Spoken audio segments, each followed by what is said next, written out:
नमस्कार, good evening साथियों। कैसे हैं आप सभी। उत्कृष्ट क्लासेस की यूट्यूब चैनल पर आपका स्वागत है। मैं आपका होस्ट एंड दोस्त नरेंद्र कुमार उत्कृष्ट क्लासेस की यूट्यूब चैनल पर स्वागत करता हूं। कल हमने राजस्थान के आंतरिक प्रवाही नदियों के बारे में पढ़ा था। उसके अंदर हमने घग्गर नदी का जिक्र किया था। आज हम जानने वाले हैं कांतल नदी और उसके अलावा जितनी भी राजस्थान राज्य के अंदर जो आंतरिक जल प्रवाह की नदियाँ बहती हैं उनके बारे में अध्ययन करेंगे। तो सबसे पहले मैं कांतल नदी के बारे में जानेंगे।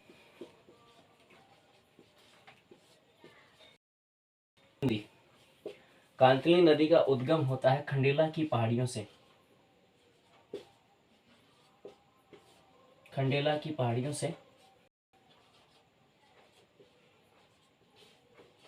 और यह खंडेला की पहाड़ियां सीकर जिले में स्थित हैं। सीकर जिले में स्थित है। इस नदी के किनारे जो है वो राजस्थान राज्य में सीकर जिले के नीमका थाना तहसील में गणेश्वर सभ्यता जो है वो इसी नदी के किनारे पर स्थित है। गणेश्वर सभ्यता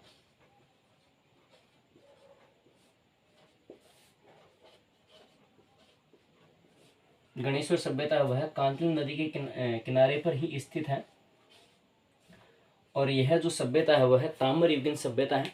इस सभ्यता के बारे में कहा जाता है कि यह पुरातत्व की पुष्कर भी कहलाती है और इस सभ्यता को ताम्र युगीन सभ्यताओं की जननी भी कहा जाता है।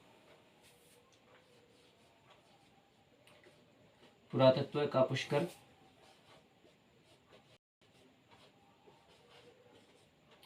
और ताम्र युगीन सभ्यताओं की जननी भी इस सभ्यता को कहा जाता है।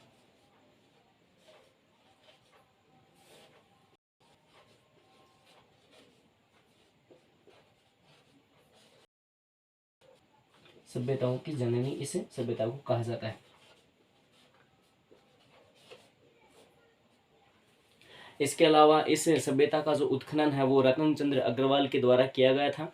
इस सभ्यता के जो अंदर जो है वो तांबे का तीर और लकड़ी का हारपून जो वो प्राप्त हुआ था। और यह जो नदी है वो गणेश्वर सभ्यता के किनारे पर स्थित है। और इसके अलावा जो है वो रतन चंद्र अग्रवाल ने जो है वो इसका उत्खनन किया था। रतन चंद्र अग्रवाल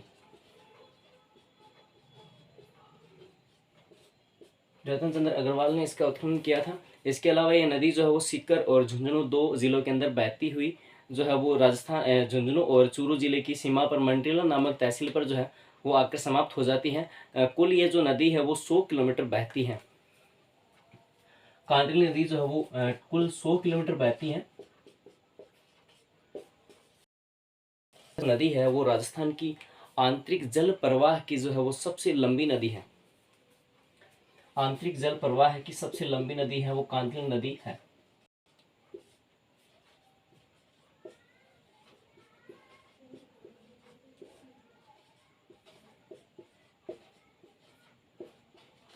सबसे लंबी नदी आंतरिक जल प्रवाह की सबसे लंबी नदी है। और इस नदी के किनारे इस नदी का जो अपवाह क्षेत्र है वो तोरावटी बेसिन कहलाता है। और तोरावटी बेसिन के जो आसपास का क्षेत्र है वहाँ पर तोरावटी बोली बोली जाती है जो कि ढूंढाड़ी की उपबोली है।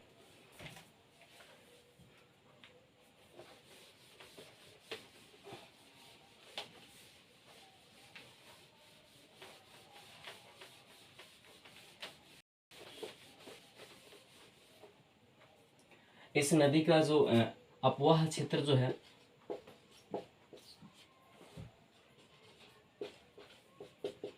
वो तोरावटी बेसिन कहलाता है। तोरावटी बेसिन कहलाता है। और इस नदी के आसपास का जो इस बेसिन के आसपास का जो क्षेत्र है वहां पर तोरावटी बोली बोली जाती है। तोरावटी बोली जो है और यह तोरावटी जो है वो ढूंढाड़ी की उपबोली है। ढूंढाड़ी की जो है वो उपबोली है तोरावटी बोली। इसके अलावा कांतली नदी जो है वो झुंझुनू जिले को दो बराबर समान भागों में बांटती है।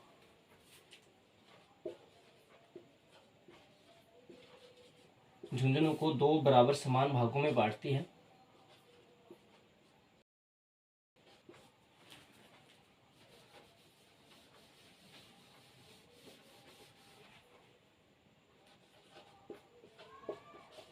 2 बराबर भागों में बांटती है।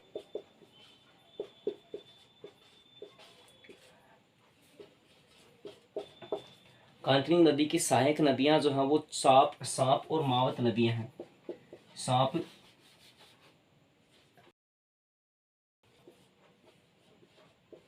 और मावत जो नदियां हैं वो कांतली नदी की जो है वो सहायक नदियां हैं।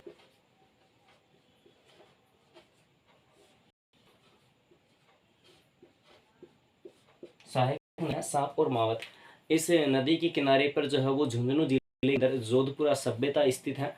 और सुनारी सभ्यता जो है वो झुंझुनू जिले के अंदर स्थित है। वो लोह युगीन सभ्यता है।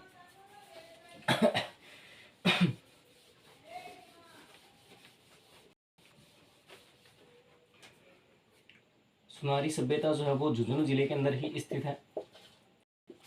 सुनारी सभ्यता जो कि झुंझुनू जिले के अंदर स्थित है। और यह सभ्यता जो है वो एक लोह युगीन सभ्यता है। लोह युगीन सभ्यता है। यहाँ से जो है वो लोहे को गलाने की भट्टियां हमें प्राप्त हुई हैं। इस तरह से जो है वो लोहे को गलाने की भट्टियां जो है वो हमें प्राप्त हैं। लोहे को गलाने की भट्टियां हमें प्राप्त हुई हैं। भट्टियां भी जो है वो हमें लोहे को गलाने की जो भट्टियां हैं वो भी सुनारी सभ्यता से हमें प्राप्त हुई हैं। और यह जो कांतिल नदी जो है वो लगभग 100 किलोमीटर है वो बहती है। खंडेला की पहाड़ियों से इसका उद्गम होता है। और ये मंड्रेला नामक, इसको ऐसे मिटा देते थोड़ा सा।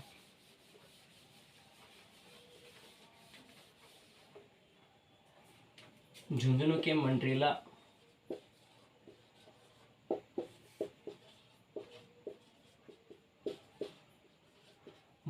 तक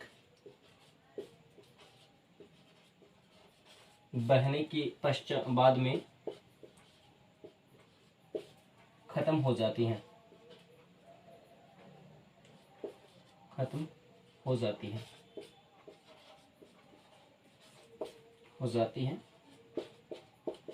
और यह एक अनित्यवाही नदी है।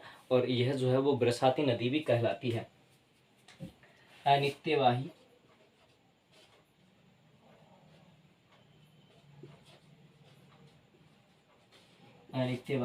और बरसाती नदी है।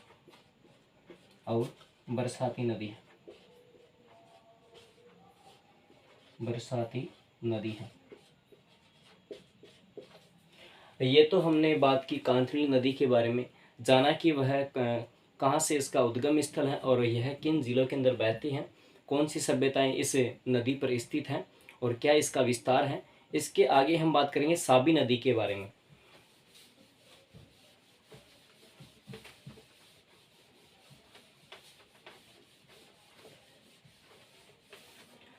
साबी नदी जो है वो साबी नदी सेवर की पहाड़ियाँ शाहपुरा जयपुर से निकलती हैं। साबी या साहिबी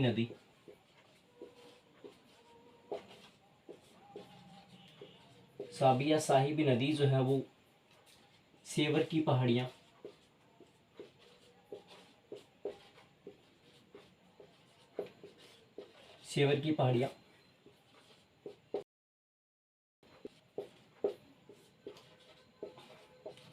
जयपुर से निकलती हैं। शाहपुरा जयपुर से निकलती हैं। और इस नदी का जो महत्व है वो सर्वाधिक अलवर जिले के लिए है। और अलवर की जो है वो यह नदी सबसे लंबी नदी है। यह नदी जयपुर और अलवर 2 जिलों के अंदर बहती है। जयपुर और अलवर जो है वो 2 और यह अलवर जिले की सबसे लंबी नदी है। अलवर जिले की सबसे लंबी नदी है। सबसे लंबी नदी। इस नदी की कुल लंबाई 185 किलोमीटर लंबी है। ये सेवर की पहाड़ियाँ शाहपुरा जयपुर से निकलती हैं और जयपुर और अलवर ज़िले में बहते हुए यह पट जाकर जो है वो समाप्त हो जाती है। पटौदी जो हरियाणा है उसके निकट जाकर ये समाप्त हो जाती है। कुल लंबाई इसकी 185 किलोमीटर है। लंबाई कुल है इसकी 185 किलोमीटर। 185 किलोमीटर कुल लंबाई है। पटौदी नामक स्थान है हरियाणा के अंदर। पटौदी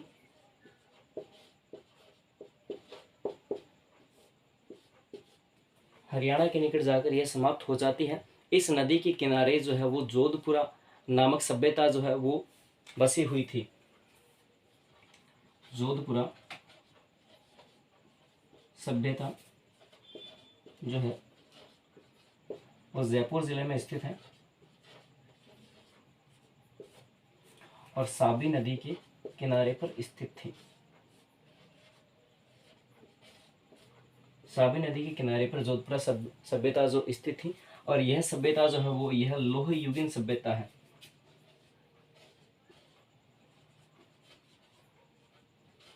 लोह युगीन सभ्यता भी है। इसके पश्चात हम बात करें तो मुगल काल के अंदर अकबर के द्वारा समय समय पर इस नदी पर बांध बनाए गए और इस नदी के जल को जो है नियंत्रित करने के लिए मुगल काल में अकबर ने कई दफ़ा प्रयास किए थे, लेकिन वह इसके अंदर जो है वो सफल नहीं हो पाए थे।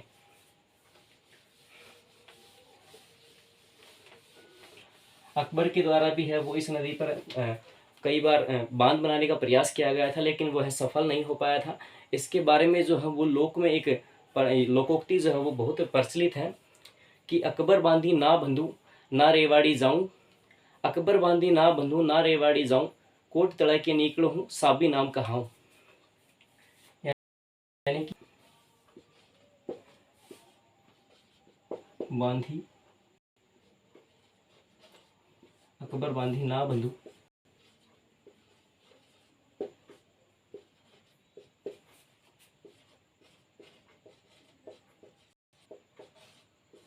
ना रेवाड़ी जाऊं, कोट तड़े के निकलो हूँ साबी नाम कहाऊं।